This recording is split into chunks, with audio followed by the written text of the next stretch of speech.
medios. Escúchanos también a través de www.valoraradio.org o en Spotify como Valora el Podcast. Quédate con nosotros. Iniciamos. No tengas miedo al mundo, él te acompañará. Que con los pies en la tierra hay que caminar y la mirada en el cielo para encontrar que su gracia aquí está.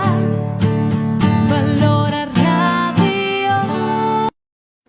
Hola, ¿qué tal, amigos? Los saluda Rebe Torres y es un gusto estar compartiendo con ustedes a través de este espacio de Valora Radio. Como todos los viernes nos encontramos aquí a través de lo que es www.valoraradio.org, a través del Facebook de Valora Radio. Las personas que siguen posteriormente esta transmisión o que la vas a compartir, seas bienvenido. Es un gusto que nos des tu tiempo, tu espacio y sobre todo tu atención. Este programa, Valora tu vida sin adicciones, es una plataforma o es un espacio en donde nosotros hablamos dentro de todos los apostolados que tiene Valora Radio sobre este que se titula igual que el programa. Valora tu vida sin adicciones. Nos reunimos todos los lunes de forma virtual en un grupo cerrado en donde tú puedes mandar la solicitud e integrarte en el momento que quieras. El grupo de autoayuda se basa en el estudio de diferentes información, diferente literatura, diferentes temas, pero sobre todo aterrizado al esquema de los 12 pasos. Y hablamos de todo lo que tiene que ver con adicciones, todo lo que tiene que ver con comportamientos adictivos. Y hoy, pues el título del programa creo que a muchas personas les servirá, se sentirán identificados, o todos en alguna etapa de nuestra vida hemos conocido a una víctima. Y hoy vamos a ver ciertas características de lo que es el victimismo y sobre todo entender que es una droga emocional, igual que la persona que consume alcohol, que consume sustancias o que tiene algún comportamiento adictivo. Entendamos que el comportamiento adictivo se le llama así porque tiene tres características que son muy importantes. Es progresivo, lo que significa es que va en aumento. Una persona adicta no se queda en las mismas conductas, aumenta. Pierde el control, es otra característica, porque llega un momento en que la persona, aunque diga que lo tiene, sus acciones, sus emociones, sus conductas nos muestran que ya perdió el control. Definitivamente, el que tiene cualquier situación con cualquier conducta adictiva lleva estas dos. Compulsivo, es adictivo, es progresivo y hasta cierto punto dicen que lleva a una situación crítica de convivencia, de aislamiento o de soledad.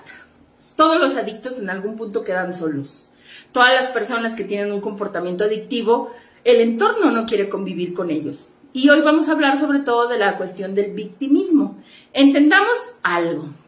La persona adicta, hay algo dentro de la literatura de los grupos que le llaman ellos como placer deformado. Lo hemos hablado en otros programas, lo hemos hablado a veces en el grupo. Ellos dicen, hablando dentro de nuestra bioquímica cerebral, del funcionamiento de nuestra mente, de nuestros procesos mentales, que llega un momento en que el adicto sabe que está haciendo mal, sabe que se está dañando. No es una persona que no tenga conciencia, hasta cierto punto tiene luces, sabe que se está autodestruyendo. Pero también es muy placentero para esta persona tener esta conducta. Entonces ellos lo llaman que llegas a desarrollar un placer deformado. Te causa tanto placer tus acciones, pero te deforma como ser humano, te destruye, te daña. Y llegas a tener como esta ambivalencia, esta polaridad en esta vida de péndulo que yo les digo a muchos, en donde sufres, pero no puedes dejar de hacerlo porque sientes placer. En nuestra bioquímica cerebral, el alcohólico, cada vez que bebe o ingiere alcohol, hay una descarga de adrenalina, hay una descarga de dopamina, hay una descarga de serotonina, de estas sustancias que nos dan felicidad. Y claro que te enganchas y claro que te gusta el proceso. Pero también hay una gran hasta cierto punto descarga de ciertas conductas o de cortisol o de falta de litio que nos va teniendo como en este proceso de ambivalencia. Pero definitivamente para el cerebro es placentero la conducta. Explicando esto, lo vamos a trasladar al día de hoy de lo que es el victimismo. Yo en muchas ocasiones les he dicho en el proceso que yo he llevado, yo empecé mi proceso en los grupos de 12 pasos hace 20 años y cuando yo llegué fue un proceso que duré aproximadamente dentro de estar en grupos, apoyar, coordinar, leer, conocer, crecer, entre 10 y 12 años, entre grupos de 12 pasos de AA, de los conocidos de cuarto y quinto paso, fui a grupos de neuróticos anónimos, fui a grupos de Al-Anon, también conocí algunos, regresé a grupos tradicionales de AA y todo este proceso de alrededor de 10, 12 años era una constante búsqueda del manejo de mis emociones y de entender por qué yo sufría tanto. Y me acuerdo que en una ocasión, dentro de los muchos procesos que yo llevé, había una persona, le mando muchos saludos, a Gabriel, se llamaba él, y me estaba escuchando en esta cuestión de darme acompañamiento. Y pues voy la primera sesión, le platico mi historia de vida, trabajamos, y voy la segunda, la tercera, la cuarta, y más o menos como al mes y cacho se sienta, me ve y me dice, oye Rebeca, aparte de quejarte, aparte de victimizarte, y aparte de sufrir y llorar, ¿qué más sabes hacer? Y a mí me causó tanto conflicto eso que me dijo, de hecho ya me iba a ir y no quería volver, porque cuando me dijo eso de ¿qué más sabes hacer aparte de quejarte? ¿Qué más sabes hacer aparte de victimizarte? ¿Qué más sabes hacer aparte de llorar y hacerte la víctima? ¿Cuándo te vas a hacer responsable de tu sufrimiento? O sea, y hoy vamos a hablar específicamente de las características de lo que es la persona que se victimiza, porque tiene ciertos puntos que hay que empezar a detectar. Entendamos, como yo lo he dicho en muchos otros programas, la persona desarrolla algo en nuestra mente, en nuestro cerebro, que se llaman surcos neuronales. ¿Qué son los surcos neuronales? Cuando tú desarrollas una línea de pensamiento, el cerebro lo empieza como ese neurotransmisor, se empieza a engrosar. Y por default, el cerebro va a ir a recorrer las carreteras o las líneas de información más recurrentes que tenemos. Entonces, cuando nosotros tenemos conductas nocivas, significa que las hacemos en pilotos automáticos. Muchos autores que hablan de inteligencia emocional mencionan este concepto, piloto automático, porque no es algo consciente, no es algo que estemos haciéndolo al 100% en nuestro estado del presente, sino que es algo que sale en automático, porque el cerebro hace un poco de simplificar procesos y lo que él quiere es agilizar las acciones cotidianas. Entonces hay acciones que tú haces que como las repites día tras día, tras día, tras día, pues el cerebro las hace en automático. Bañarte, manejar, cocinar, estar en tu trabajo. Llega un momento en que las personas que capturan, escriben, porque son acciones que repetimos. El pensamiento, las conductas, las emociones también llegan a convertirse en pilotos automáticos.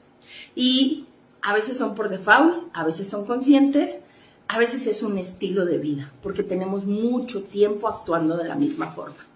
Hablemos entonces de las características de las personas que se victimizan, para posteriormente desglosar lo que es el victimismo, desglosarlo como una conducta adictiva. Voy a mencionarlas e iremos profundizando un poco en ellas. Una de las principales de las características de una persona que se victimiza, esta persona no quiere soluciones. Cuando tú hablas con una persona negativa, que es otro de sus características, pesimismo, negativos, y tú llegas y te acercas y tratas de mostrarles otro panorama, porque recordemos que la víctima, para poder encontrar un sentido de vida, pues necesita tener sufrimiento. La víctima está muy ligada al sufrimiento. Voy a leer unas partes de un libro que les quiero recomendar el día de hoy en un momento. Pero hablemos de estas características. Primero, no quiere soluciones. Lo que quiere es quejarse. Segundo, es negativa, es pesimista. Tú no vas a encontrar una persona que habla en positivo. Su cerebro no sabe pensar en positivo. Ellos no pueden ver la vida en positivo. Su lente, por decirlo de alguna forma, el cristal con el que miran la vida, es oscuro, es del pasado, es del dolor, es del sufrimiento. No saben ver la vida en positivo. No te desesperes con una persona que se victimiza. No te desesperes con una persona que está en un estado de depresión crítico. Porque recordemos que el proceso adictivo es progresivo, va en aumento. Algunos empiezan como víctimas y otros terminan totalmente en un estado de depresión que no pueden salir, pero porque su mente no sabe pensar de otra forma. La persona así ve la vida. No significa que sea correcto. Hay que entender algo de los procesos adictivos. El enfoque que trabajamos, las personas que abordamos la conducta humana, nos interesa saber cuándo sucedió el acontecimiento que te marcó, el trauma, el dolor que sentiste. Claro que nos interesa saber cuándo pasó. Si pasó a los 8 años, si pasó a los 15, si pasó hace 6 meses. Pero lo que más nos interesa desde esta perspectiva es qué comportamiento desarrollaste a través de ese acontecimiento. Voy a dar un ejemplo. Pues yo sufrí una infidelidad, hay un testimonio que hemos publicado en la página de 500 metros de una persona que descubrió a su pareja en infidelidad. Y entonces, a través del trauma, a través del acontecimiento, a través de, como en este enfoque lo llamamos detonantes, algo detonó, desarrollaste una conducta. Y a través de esa conducta, o la conducta está empujada o impulsada por emociones y pensamientos. Y entonces, a través de que tú te enteraste de este acontecimiento, tu pensamiento empezó a ser negativo. Tú te empezaste a victimizar. Tú empezaste a desarrollar a lo mejor ansiedad, paranoia, depresión, dejaste de comer, dejaste de dormir. Y a través de ese detonante es como si tú empujaras una bola de nieve y va creciendo conforme van pasando los días. Este es el proceso de ser compulsivo. Este es el proceso en donde la persona empieza a desarrollar una conducta que no sabe parar. Porque empezamos con conductas pequeñas, pero va creciendo, creciendo, creciendo, hasta que la bola de nieve es más grande que tú, hasta que la conducta es más grande que tú, hasta que el impulso o hasta que el estilo de vida que tienes, no sabes cómo frenarlo. Ahí es donde hablamos del proceso que es progresivo, va creciendo. Porque aumentan nuestros pensamientos, aumentan nuestras emociones, le dedicamos más tiempo al sufrimiento y llegan todos estos, que yo le digo a la gente, es locura, es vil locura estar en el estado en el que tú vives, pero le dedicas demasiado tiempo. Y entonces cuando tú empiezas a ver la vida negativa, pesimista, cuando tú en esta segunda característica no quieres soluciones, llega otra en donde creo que aporta a esta parte de aumentar la bola de nieve. Siguiente característica, culpa a otros de sus desgracias. Yo sufro porque él me dañó. Yo sufro porque esta persona me causó daño. Y ojo, el daño puede ser colateral, puede ser directo, puede ser real o a veces no. Voy a dar el ejemplo. A una persona que sufrió un abuso sexual en la infancia. ¿Eres una víctima? Sí, sufriste un abuso. Pero estamos hablando de una persona que a lo mejor ya tiene 15, 20, 30 años y sigue victimizándose de una situación del pasado. Culpa a otros del dolor que siente en el presente. Y lo entiendo, nadie nos enseña a procesar el dolor. Por eso es importante ir a terapia. Por eso es importante acercarnos a buscar ayuda profesional. Por eso es importante llegar, como en una herida cualquiera, al hospital, con el médico, con el profesional que te cure, que te limpie, que te ayude. A diferencia de una herida física, una herida emocional, lo que hace el terapeuta es acompañarte a que tú te limpies, a que tú lo afrontes, a que tú te cures. Ese es el proceso que hacemos los terapeutas. Y entender que sí fuiste la persona que otro dañó, sí fuiste la víctima, pero no te puedes quedar en ese estado. Esta característica creo que es la más difícil de trabajar para muchos. Porque cuando estás en terapia abordando estas situaciones y las personas te dicen, ¿por qué? ¿Por qué a mí? ¿Por qué pasó? ¿Por qué Dios lo permitió? No lo sabemos, pero sí te pasó. Y sí tienes que trabajarlo. No hay un por qué. A veces podremos encontrar algunas respuestas, pero no lo sabemos. Generalmente en los abusos sexuales hay un victimario, sí, pero a lo mejor la persona viene de otro abuso sexual, a lo mejor tiene un trastorno mental, a lo mejor tuvo otro detonante que lo hizo actuar de esa forma, pero no lo podremos saber, te pasó y tienes que trabajarlo. Deja de culpar a otros del sufrimiento que estás viviendo. Lo entiendo, pero no es justificación para que te quedes en un estado de víctima. Tercer punto.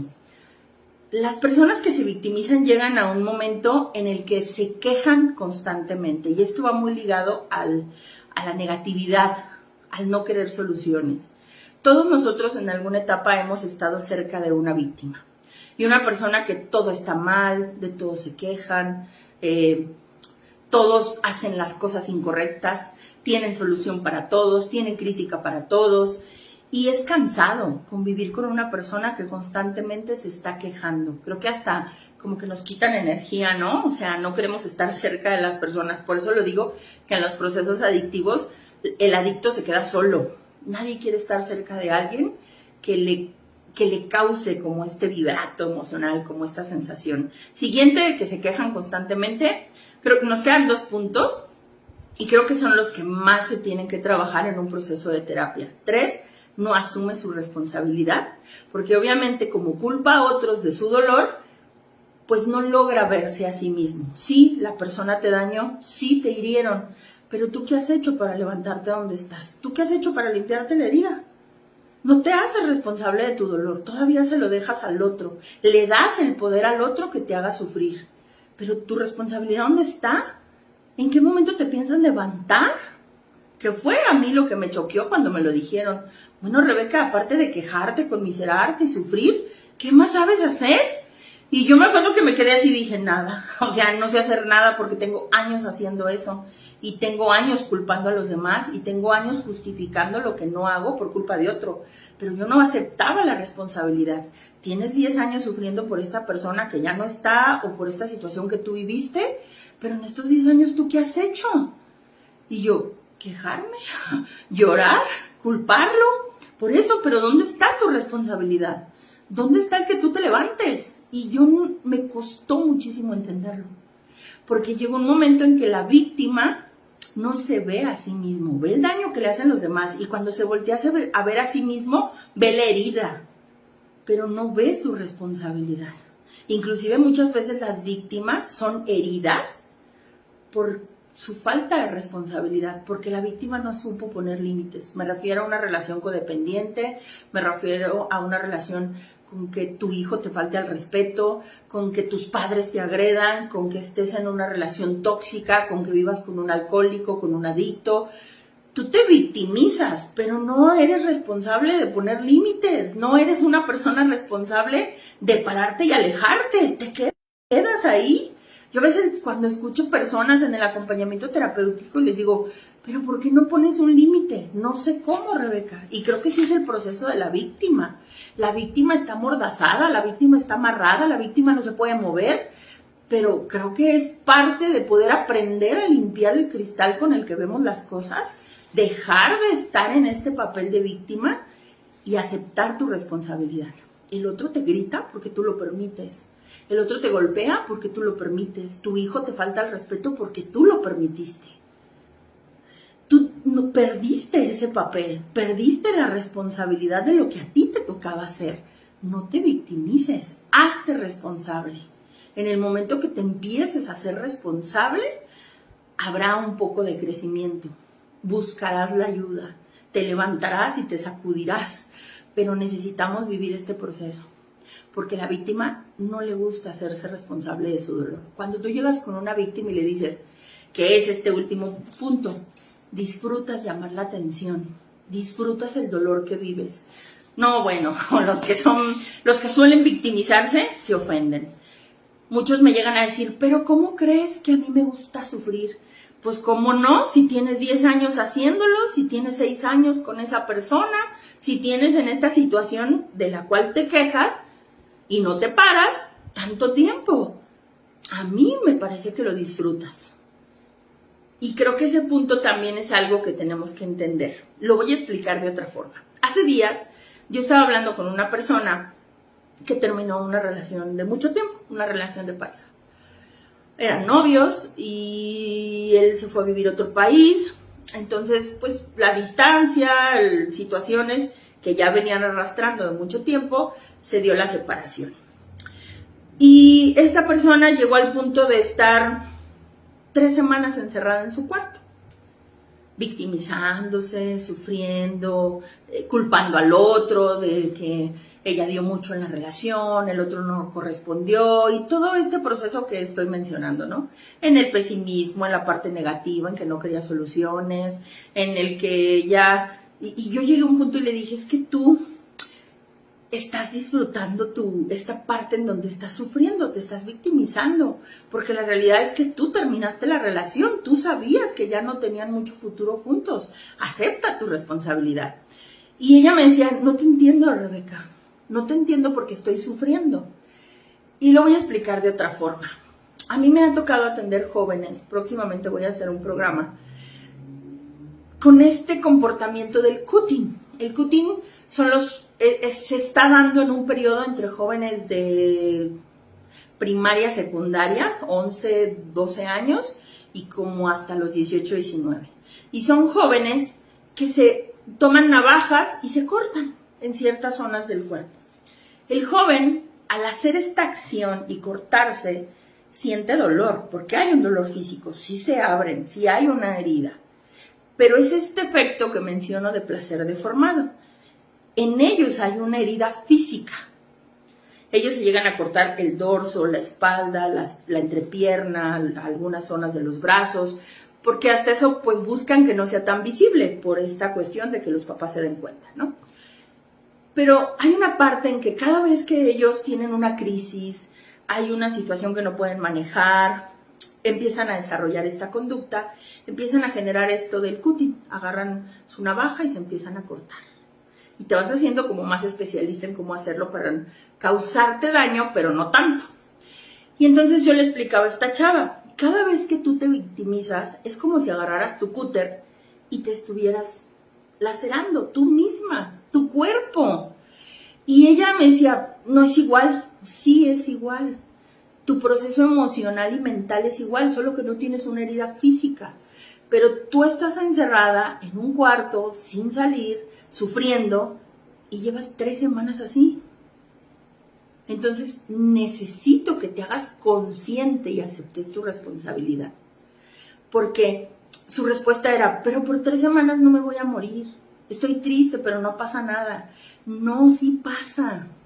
Se puede convertir en un estilo de vida. Te puede afectar el resto de tu vida. Te afecta tu bioquímica cerebral.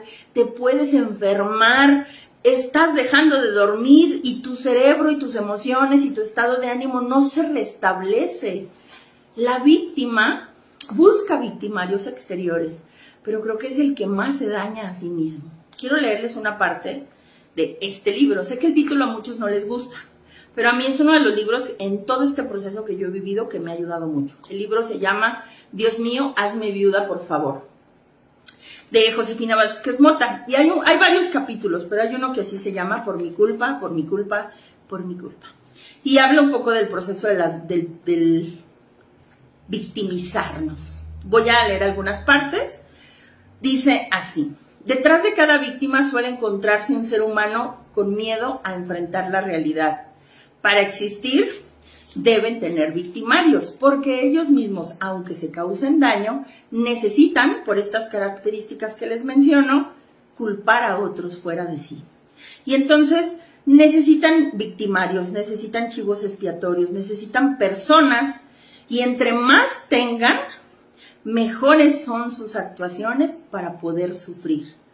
Los victimarios más comunes se encuentran cerca de nosotros: esposos, padres, hermanos, hijos, trabajo, porque todo mundo te hace sufrir, todo mundo te mueve tu vida, todo mundo te ataca y de todo mundo te quejas. Y luego dice, son aquellos a quienes decimos amar y hacer la razón de nuestra existencia, pero al mismo tiempo los convertimos en culpables de nuestras cargas pesadas.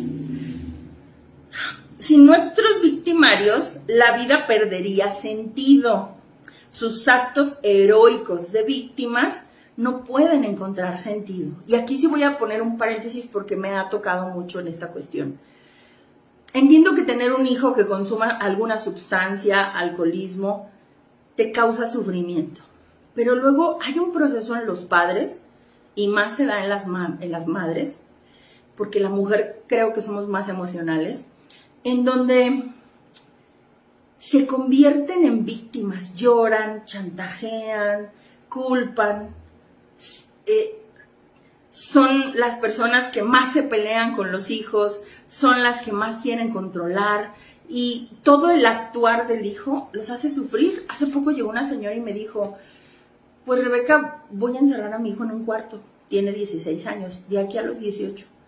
Y yo, pero ¿cómo lo vas a encerrar? O sea, es un ser independiente a ti, ¿lo vas a secuestrar o qué? Es que yo no quiero que se drogue, no quiero que conviva con la gente, no quiero que se malie, y mientras sea mi responsabilidad, de aquí a los 18, yo voy a estar con él todo el tiempo, y yo lo voy a acompañar, y yo lo voy a cuidar, y yo lo voy a proteger. Y toda su existencia gira para cuidar a su hijo de que no se drogue.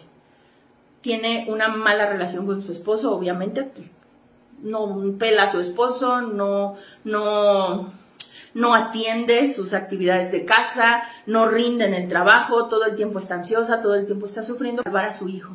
Y entonces yo le decía, pero tu hijo tiene que sufrir, tiene que ser independiente, tiene que vivir, ponle límites, ponle reglas, pero todo tu comportamiento te está dañando. Cada vez que tú te obsesionas por querer salvar a alguien, porque también es un poco el patrón de la víctima, es como si tú hicieras este efecto de cortarte, de lacerarte. Tienes que soltar. Uno de los procesos más difíciles de la víctima es trabajar el desapego, sobre todo nuestro ego, nuestras emociones. Y aquí, como lo dicen, tus actos heroicos, porque sueles sufrir por razones de otro, tienes que empezar a hacerte responsable y darle su responsabilidad al otro, que el otro viva sus consecuencias y tú trabajar las tuyas.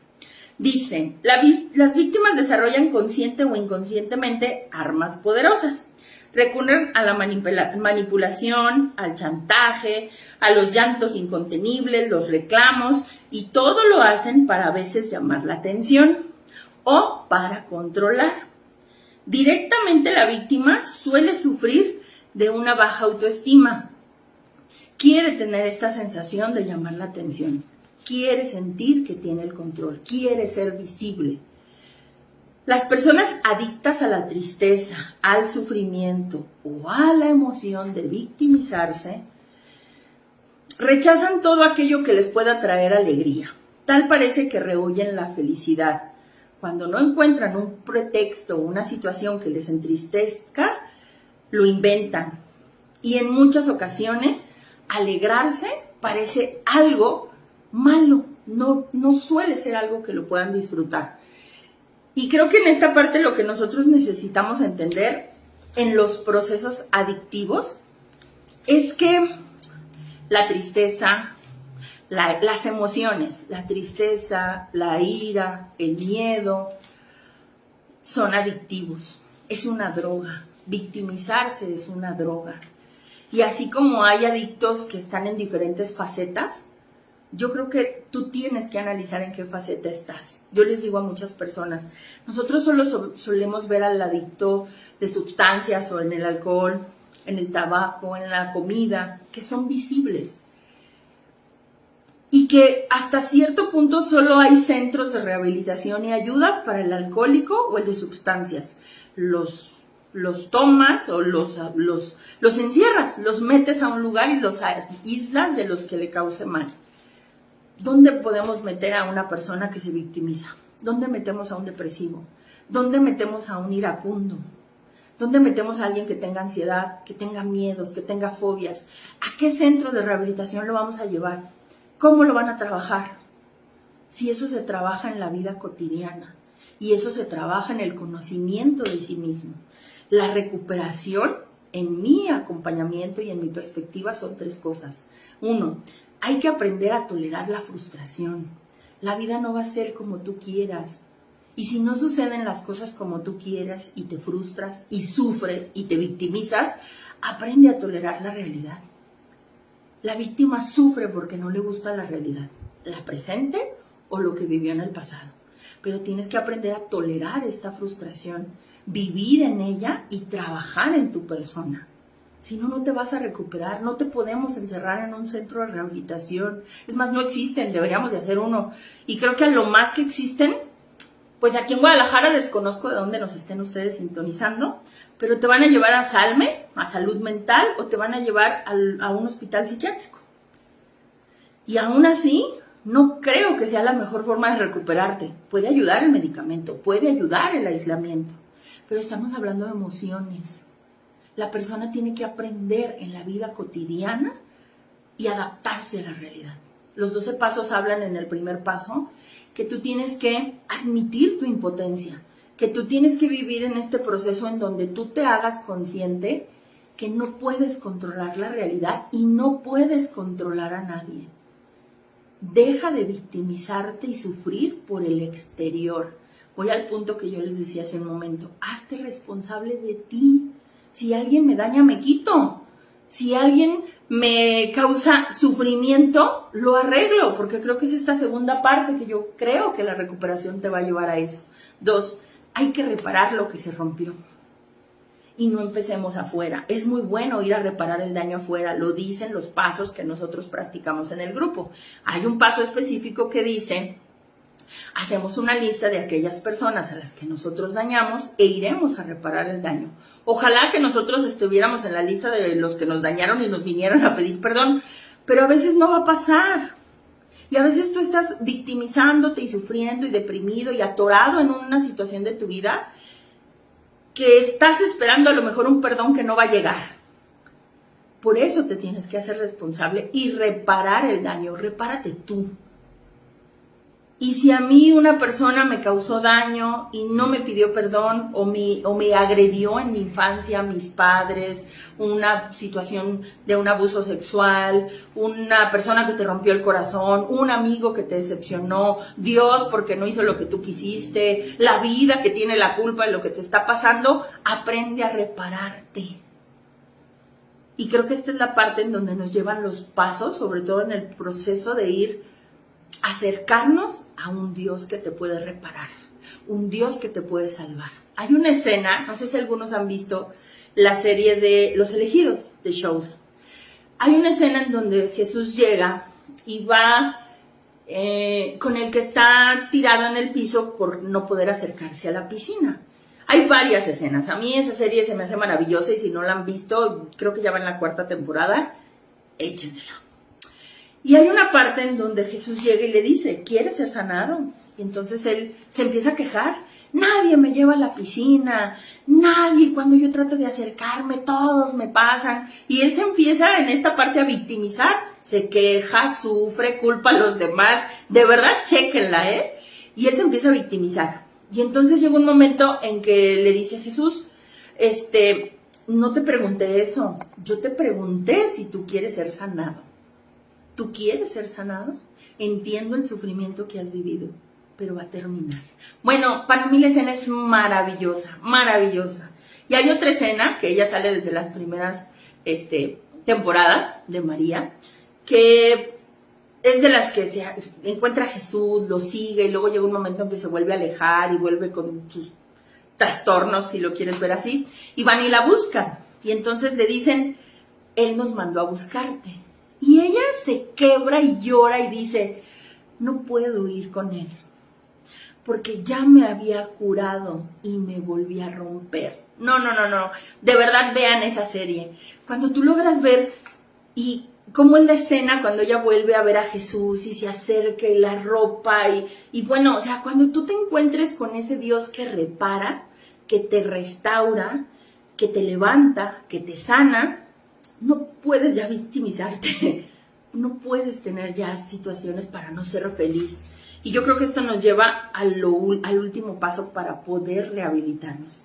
Hay que construir lo que no existe. Lo repito en las cuestiones que hemos dicho. 1, hay que tolerar las frustraciones. 2, hay que reparar lo que se rompe. Y 3, hay que construir lo que no existe. mucho tiempo de mi vida, y yo lo he dicho en las cuestiones de los grupos, yo sí era la persona más frustrada y victimizada en este mundo. Muchas etapas de mi vida me regocijaba en el sufrimiento. Y cuando les digo que a mí esta persona me lo dijo, porque lo viví, cuando me dijo es que no sabes hacer otra cosa más que llorar, quejarte, conmiserarte, o sea, ¿qué vas a hacer de tu vida? Yo no tenía un sentido de vida, no tenía buena relación con mi familia, estaba sola en ese entonces, tenía una vida sexual no muy sana, y no tenía una relación con Dios. ¿Cómo no me voy a victimizar? Yo les digo a la gente, cuando me pongo a ver mi pasado y digo, pues ¿cómo no iba a estar bien loca? Si yo soy muy fan de las películas de Star Wars, pues si yo estaba todo en el lado oscuro, todo en la parte oscura de culpas, de dolor, de todo lo que conlleva, ¿no? Yo decía, pues ¿cómo no me voy a victimizar? Y cuando empiezo a vivir todo este proceso de reparar daños, de construirme, de trabajar, de perdonarme, de perdonar, creo que esta parte de construir lo que no existe, yo era una persona muy fantasiosa, castillos, pasado, futuro, bueno, y cuando aprendí, yo a veces le digo a la gente cuando llega a terapia conmigo, yo te voy a enseñar a dejar de pensar, y de pensar tonterías, o sea, hay que encauzar nuestro pensamiento a un crecimiento, hay que educar nuestra mente, hay que crecer, métele libros, deja de ver tonterías, estudia la Biblia, acércate a Dios, deja de seguir youtubers que no te aportan nada, tú eliges el contenido que tienes, deja de victimizarte. Y entonces en este proceso, a mí creo que ha sido como una etapa de ir, así como llegamos a un punto de locura, hay que ir llegando a la realidad, pero hay un punto en donde dice esto, hay que construir lo que no existe, pero basado en la realidad. No en fantasías, no en pasado, no en ilusiones. Hay que desarrollar todo lo que es nuestro espíritu, nuestra esencia, nuestro pensamiento crítico, nuestra inteligencia, todos estos dones y valores que Dios nos dio a cada ser humano, que no lo utilizamos porque estamos en este lado de sufrir del pasado, de victimizarte, de quejarte, de culpar. Yo a veces le digo a la gente, qué cansado, yo lo recuerdo en mi vida, o sea, qué cansado es estar de malas todo el tiempo. Qué cansado es culpar a otros de lo que te pasa todo el tiempo. Qué cansado es enojarse de todo el tiempo. Por eso es un proceso adictivo. Te encanta sufrir. Y perdón que lo diga así y espero no herir susceptibilidades. Pero te encanta estar enojado. Yo les digo a muchos, ¿tú disfrutas pelearte con tu pareja? ¿Tú disfrutas hacerla de bronca, por no decir otra cosa? Tú disfrutas lo que haces. Tú te cuentas la idea de que sufres un chorro. Pero si sufrieras tanto, dejarías de hacerlo. Y aquí viene la pregunta más importante. Yo dejaría de hacerlo si supiera cómo. No sé cómo. Por eso necesito buscar a alguien que me ayude. Alguien humano que me enseñe el camino, un mentor, un terapeuta, un asesor, un director espiritual y alguien no humano, llamado Dios, que te va a dar todos esos elementos y recursos que necesitamos desde el interior. La fortaleza, la fe, el perdón. Eso no lo vas a adquirir ni con medicamento, ni con libros, ni con terapeutas. Yo te puedo describir el perdón, pero el que tiene que dar el brinco y hacerlo, y sentirlo, y experimentarlo, eres tú. Y si tú humanamente no tienes los recursos, pídeselos a Dios, porque Dios sí te los puede dar, no el terapeuta. Nosotros te acompañamos, nosotros te damos la fórmula, pero hacerlo, ejecutarlo y vivirlo es chamba tuya con Dios. Y creo que en ese proceso lo más importante que tienes que entender es que no estamos solos. Sí hay que buscar la ayuda idónea. Sí es importante, como yo les digo a muchos, los terapeutas somos como los restaurantes. Hay de todo tipo y con diferentes características. Y prueba, si no te gusta, busca otro y prueba. Si no te gusta, busca otro y prueba.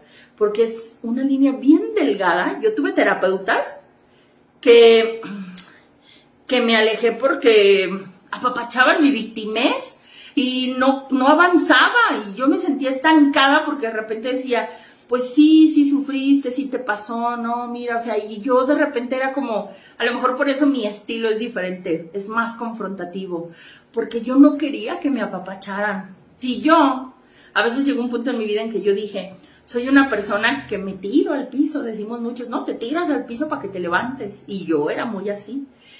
Pero luego entendía que yo duraba tirada en el piso como mucho tiempo y nadie me levantaba y yo decía, pues me tengo que levantar yo sola, pero no sé cómo.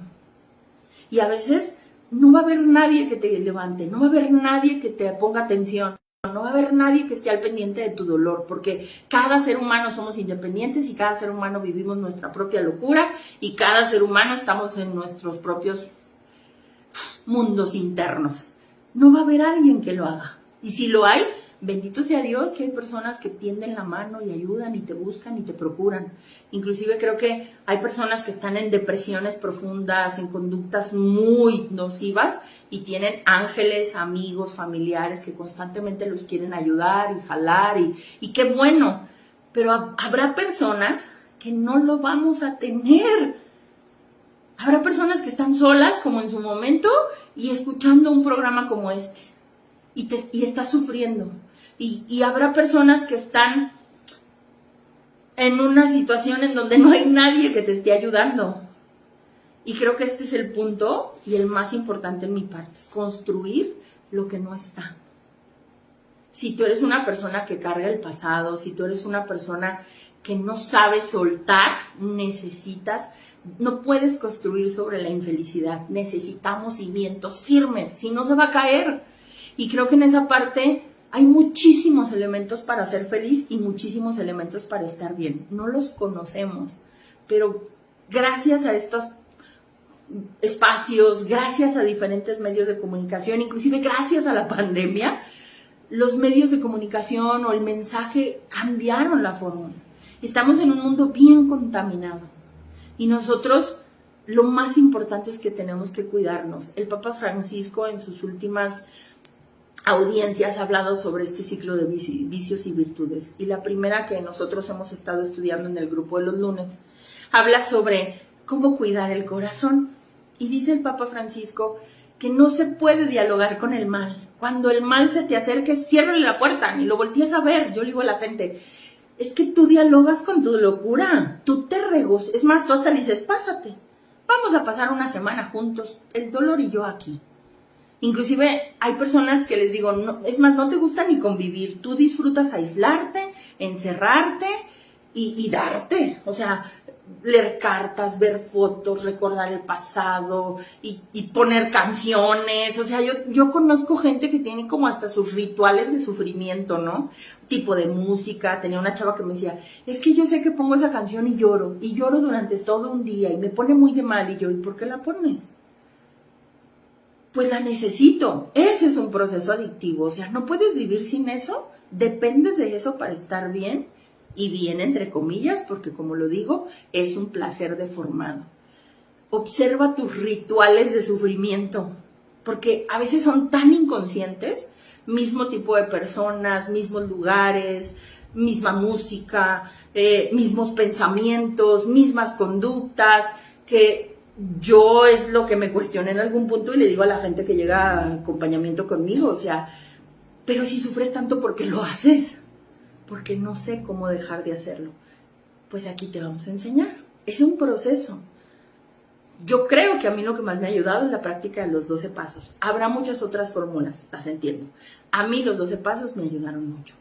Así es que creo que hoy lo más importante es invitarte a que te dejes de quejar y de victimizarte. Identifícalo, corrígelo y si no, busca ayuda.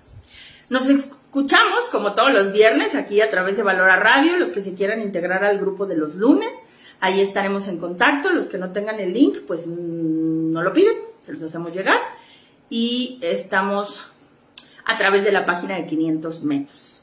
Todos los viernes aquí en Valora Radio y en la página de 500 metros, así la buscan, 500 MTS, espacio 500 MTS. podemos estar en comunicación. Agradezco enormemente este espacio de Valora Radio que nos permite llegar a todos ustedes y a todos ustedes que nos dieron el tiempo para compartir en este espacio. Gracias. Dios les bendiga abundantemente y nos escuchamos en la próxima emisión.